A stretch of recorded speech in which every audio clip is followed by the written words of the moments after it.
Everyone, Lauren Dempsey, co-founder and CEO of Norma, and I'm super excited today because this is our first ever interview, and it's with Emily Hopper. I found Emily on Instagram. She is a young breast cancer thriver, and she has her own Etsy store where she sells really awesome breast cancer gear.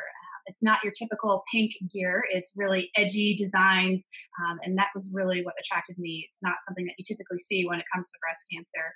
And Emily is 32, and she has a really incredible story of being diagnosed with breast cancer just literally just over a year ago.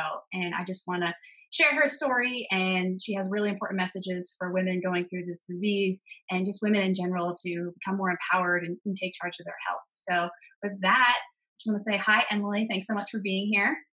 Hi, thank you for having me. Course. So I just want, if you can tell us a little bit more about your breast cancer diagnosis. I know that you found it originally at 29. It's the first time you did a breast self exam.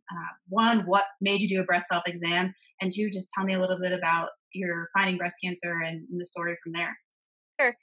Yeah, so I mean, I had a family history of breast cancer. My mom's mom was diagnosed with breast cancer, stage 3, um, and had a mastectomy, and um, didn't end up dying from that. Had recovered from that, and my dad's mom had stage 3 cancer that had spread her elsewhere in her body, so it had become metastatic, and she passed away from that. So just being, I know they say the recommended mammo age is 40, but for me it was kind of like, oh, I want to be proactive. And I was pregnant at the time. I was in the shower, and the shower is like just always the best place. It just seems like that's where we check it out. So I went for it, and on my first exam, I found a lump, and I was pregnant. I was 32 weeks pregnant, so I was seeing different OBs throughout my pregnancy, and I brought it up right away. They kind of blew it off like it was no big deal. It was either a clogged duct, or they also called it a galactocele, which is like a milk filled cyst that goes away like when you're done breastfeeding. It's like a common thing. So, I had trusted my doctors. I had the same doctor for many years, and he helped me through infertility and endometriosis and things like that. So I trusted him. I let it go for about 13 months, and then it got to the point where the mass had grown very large, like the size of a baseball, and that scared me alone, that it was growing rapidly. And then it got to the point where I couldn't put my arm down. My arm was very sore in my armpit, and I knew that that wasn't normal. So that's kind of what prompted me to finally go in. This was a 14-month span from the time I first brought it up to the time that I was finally diagnosed. And I just celebrated my cancer anniversary, which was 1 year ago, May 15th, 2017. I was diagnosed with stage 3B triple negative breast cancer at 31 years old. I had just turned 31 like 2 weeks before that. So that's kind of how I discovered my lump. So, what was going through your head? Obviously, you were misdiagnosed, and then to find out that you actually had breast cancer. Like, what was going through your head at that time? So it was kind of strange. Like, I had been having dreams about it for like 2 years before that. I was kind of familiar with it from my grandmother's having breast cancer. So it wasn't a huge shock to me, but it was, at the same time, it was scary. It was overwhelming. It was horrifying. It was rage inducing. It was awful. Um, and so it was kind of like highs and lows, a lot of highs and lows at first. At first, I mean, you're totally overwhelmed because, you might have been living with cancer for a while, but the way that they approach this is like, okay, now as soon as possible, we need to start treatment, and we need to do this and this and this and this. And so for me, I had to have chemo first, but a lot of women are thrown into this, and they are like, they have to have their mastectomy first. So they have like no time to even really think about their cancer diagnosis before they have to decide whether they want reconstruction, whether they don't want reconstruction, what they're going to do. And so I don't know. It was the motherhood thing, like on top of the cancer diagnosis, kind of really like sent me over the edge at times because that is really, really hard. But I don't know. It's been a roller coaster. So that's a lot to process, obviously, finding out the diagnosis and then immediately jumping into treatment. Did you get any second opinions? And like, what was the time between So diagnosed and starting treatment? yeah. So for me, it happened really, really quickly. And the crazy thing about this was we had been living in the UP, the Upper Peninsula of Michigan at the time.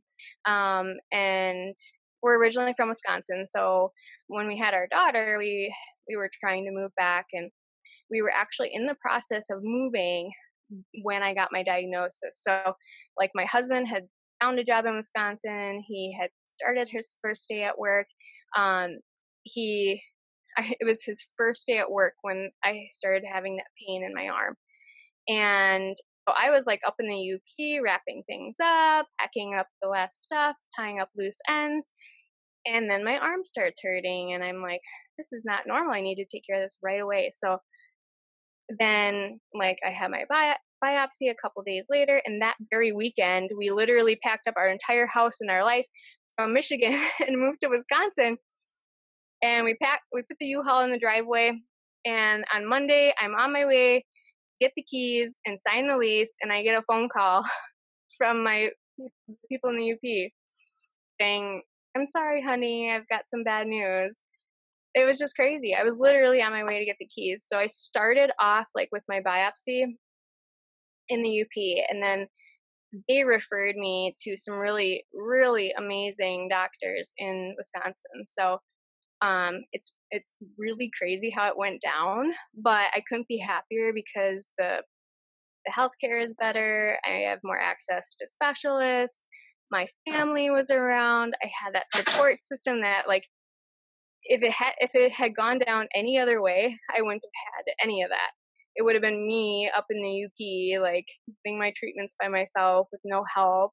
It's crazy. So, but luckily they referred me to like the best surgeon, the best breast surgeon in the state. So I lucked out that way.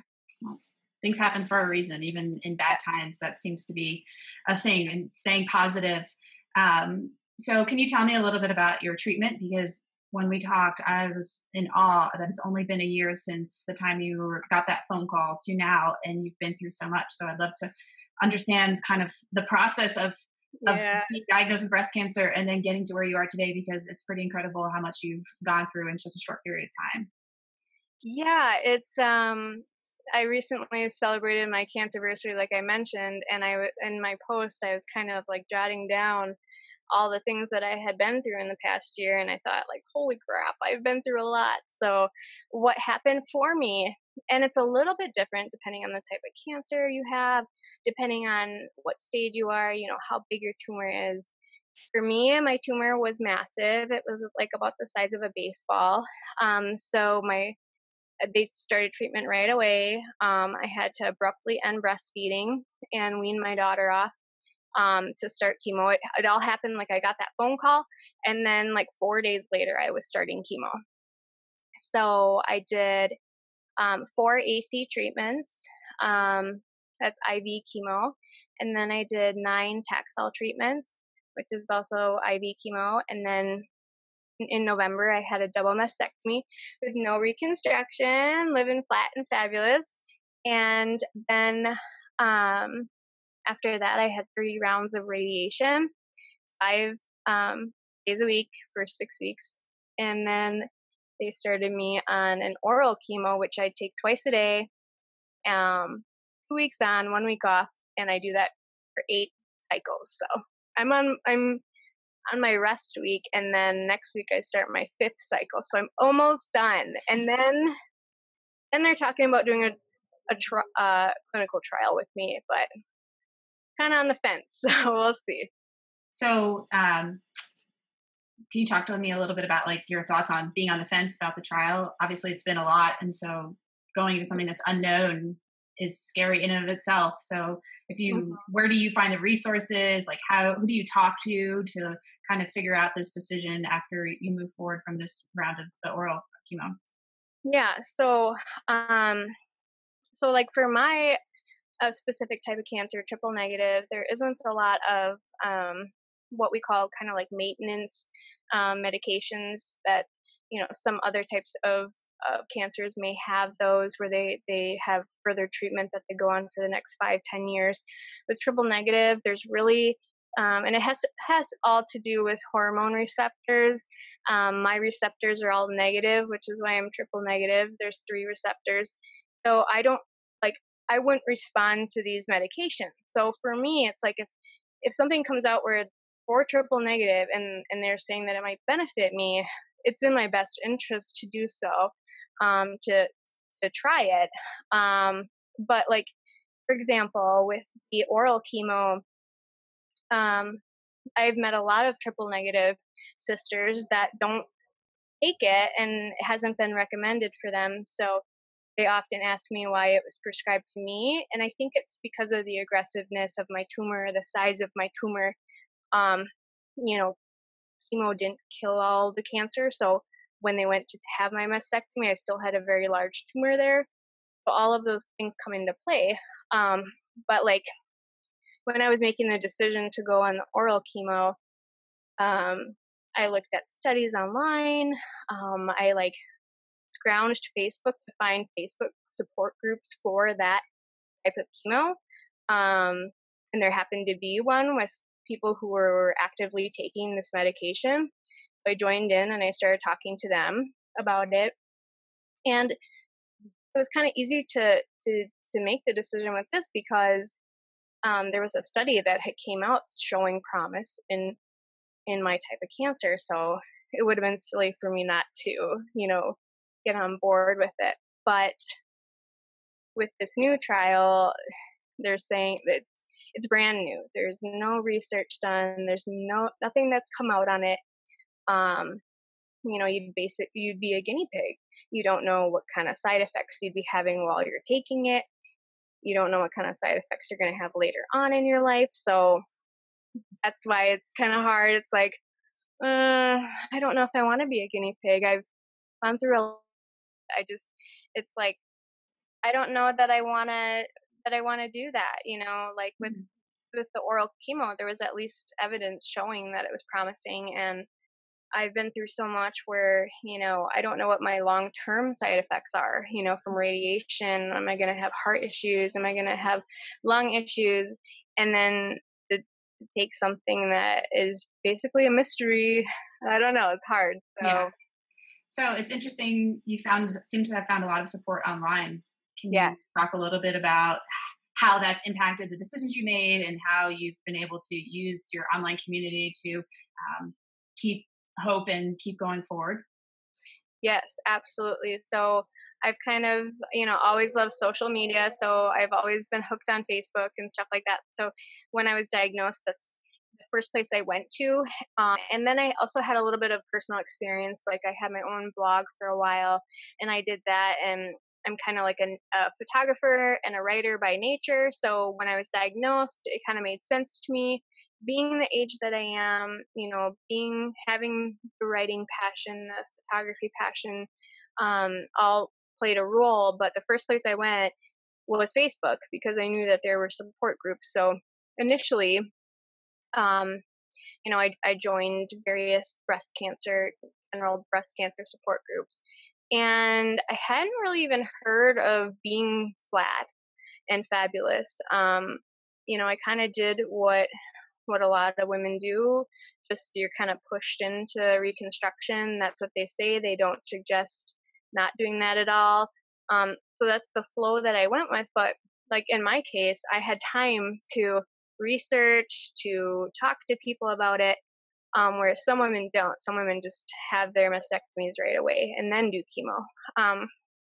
So I don't know. It came. I think I saw um, an article about Beth Fairchild, which I don't know if you know who that is, but look her up on Instagram. At I think it's at Beth Fairchild. But she is heavily tattooed, is like she owns like a tattoo shop. Her husband's a tattoo artist, and she's flat. And that was the first image I had seen in the media of a flat woman, and she was absolutely stunning. And to me, like being tattooed and like having purple hair, I resonated with that. I'm like, wow, this woman is absolutely gorgeous, and she doesn't have breasts. Like, so then I was super curious about it, and I I had joined a couple breast reconstruction groups, but someone threw out the Facebook group Flat and Fabulous, which now has over 4,000 members, which is just crazy in itself. Um, and I joined that, and so that was like in August, and so my mastectomy was in November, so I had time to look at the two groups, talk to both sides, kind of weigh my options.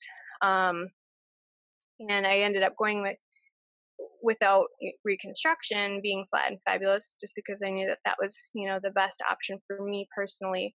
But I am on Facebook groups every single day. I've created my own Facebook group now, Flatties Unite. We just reached 300 members, which was exciting for me. But Facebook groups and online, like the support that is out there is tremendous. I don't know that I could have gotten through what I've been through without having those places to go, because like even like I started my Flatties Unite group, and a couple days later I was laying in bed and I just panicked. I had a meltdown, and I was sad and I was depressed, and I literally am like, okay, I don't have anyone I can like physically go to right now, so I'm gonna hop on my group. And I went live, and it was all black because I was laying in a dark room by myself, and I was just talking, and I had like 30 women hop on in the middle of the night. It was like almost midnight, and they were there for me. So if you're watching and you're in that situation, like Facebook is the way to go. Absolutely 100%. Well, that's great that you've been able to find that support, especially when it's in the middle of the night and you might not have someone to call or someone to talk to. That's so important to just have that network of support, whether it be next to you or virtually, to just kind of get you through those dark days and dark nights. Yes. Yeah. So I think you mentioned that choosing to go flat actually was the impetus for your new business, right? Yes, yes, yes. So, when I was making a decision, to me, a couple things, were important to me. Like, I wanted to be able to feel my daughter's hugs, and I knew that if I went flat, like I'd be able to feel that so much closer. And so that was a big deciding factor for me. But I had still like built myself up to be afraid of what I was going to look like, um, to be anxious. And so it was like a couple days after my mastectomy in November. And, you know, I had kind of the idea for Empower House way back when I started chemo, because I had been looking for a shirt to wear and I wasn't finding anything that, was resonating with me, but I was too sick to do anything about it. But then, as chemo kind of came to a close and I started to feel better, um, a couple days after my mastectomy, I looked in the mirror and I was looking in the mirror to like look at my chest and look at what was there. And I remember looking in the mirror, and it was only a split second, but I looked like at my face and I like didn't look at my chest, and I didn't even notice that they were gone. And it was that 1 second for me that was so empowering, because I looked at myself without breasts and thought, oh my God, like you're still a woman, you're still beautiful, your breasts don't define you. And that was the first time in my entire life that I'd ever felt that way about my body and myself. And it was empowering for me. And so that's kind of where the name Empower House comes from. Combination of my name, Emily, the word empower, and the word powerhouse. So Well, it definitely seems like this is a good fit for you. Using your voice, you are a young breast cancer thriver, and being out there, you've you've experienced how important it is to have that support around you, and you're doing that for other women by using your voice to tell your story and to share the things that you've gone through, the challenges, the struggles, the hopes. But not only using your voice, but also giving women the pieces of imagery, the design, the mugs, the t-shirts to remind them, even when they might be alone, that hey, I can get through this. People are thinking about me. So Yeah. what's next for Empower House? What do you? I know you had a big weekend last weekend. Yes, yes. So we reached, the most sales over a weekend that I've ever had. To go back to Facebook groups, like Empower House would not be where it is right now without the support of those women in those groups. I mean, they spread the word Empower House like crazy, like wildfire, and it picked up, and people shared it, and so it's really amazing. And my whole point with Empower House was to, I not everyone resonates with the pink ribbon aesthetic. A lot of women might be turned off by that. I was, um, like, when I was looking for a shirt to wear to chemo, what I discovered was like what I kept seeing was the same type of messages in the designs. They said a lot of like hope and faith, find a cure and stuff like that, which is very important. And I've relied on those things myself, certainly. My faith has only grown stronger, but like being a tattooed woman, being a bold woman, being someone that likes to speak my mind, those things, like I wanted a shirt that said like warrior on it, or like badass, that I could put on and it would make me actually want to get up and go to chemo. And it had that dry just in the design. Um, so I guess my mission is to empower all of the unique journeys, everything that we actually go through, that we actually feel. I want someone to look at my designs or someone wearing one of my shirts and say, like, what does that mean? Like, I have no idea what that means. Tell me more. And so that's why a lot of my shirts will, like, it doesn't say the whole message. It kind of says like a partial, and then it kind of opens up discussion, like a real discussion about breast cancer. So big things for Empower House are, I have plenty more designs coming, lots and lots of stuff that I have yet to launch. I'm working on um, outreach more, doing local events with Empower House, and possibly, I've never really thought that Empower House was just apparel. I always had a bigger vision for Empower House, whether it be a nonprofit or something bigger. So I'm kind of got some things on the horizon as far as that goes. And with Flatties Unite, that's growing. Um, and so, yeah, lots of good stuff coming. Well, that's awesome. I think you hit on a really important point when you mentioned that you saw the picture of Beth Fairchild and she didn't look like the pink ribbons or anything like that. And so using your voice, putting yourself out there, even though it's difficult at times, like you're serving as that example for other women Yeah. who don't fit the box that breast cancer can sometimes be put into. It doesn't Mhm. discriminate. Not every woman looks alike. Not everyone's journey is the same. And so Mhm. I think what you're doing is, amazing. Not only serves as a beacon of hope for people just like you who feel alone and don't see someone that maybe looks like them going through the same journey. Yeah. That's so important. And I think it's also important too because you are a young mom and you're serving as an example for your daughter Mia. And Yeah. so I'd love to just, as we kind of wrap up here, just like what has this past year been like for you as a young mom with a very two-year old daughter, right?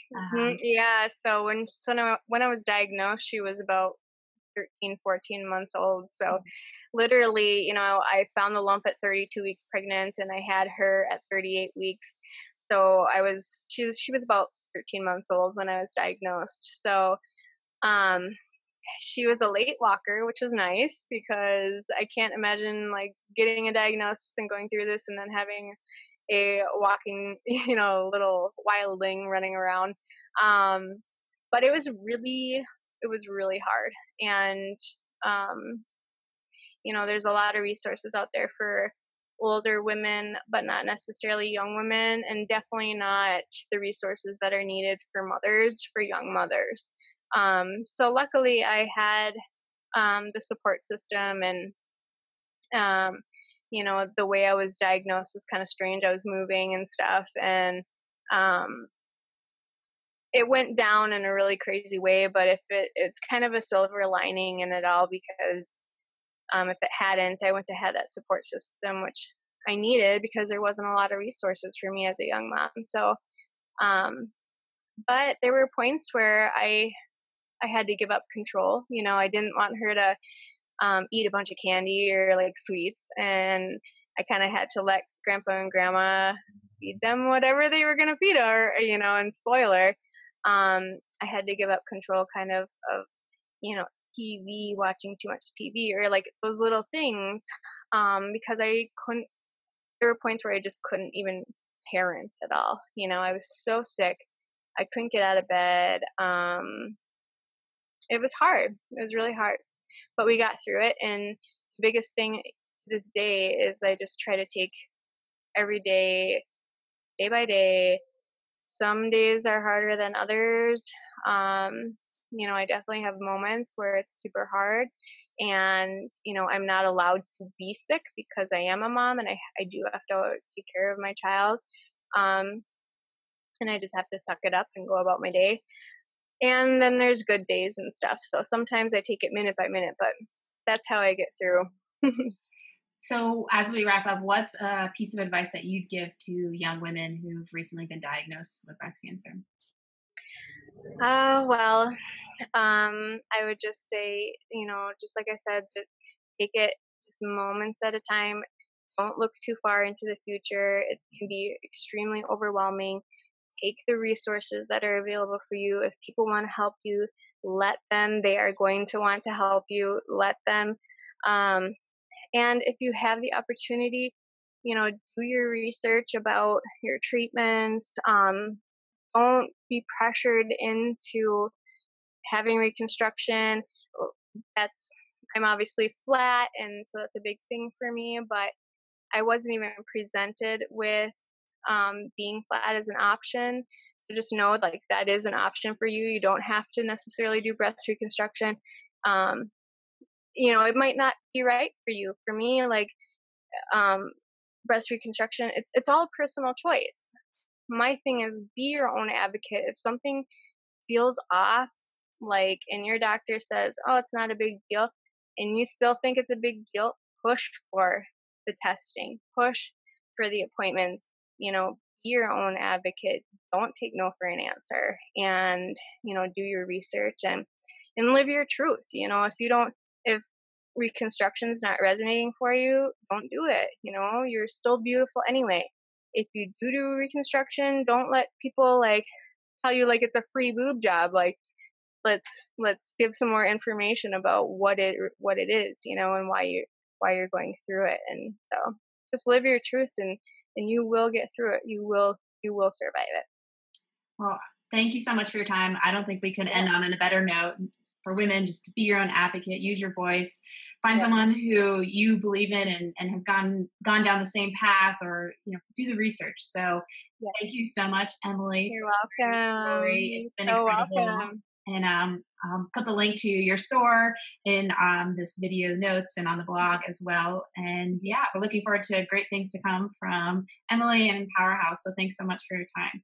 You're welcome. Bye. Bye.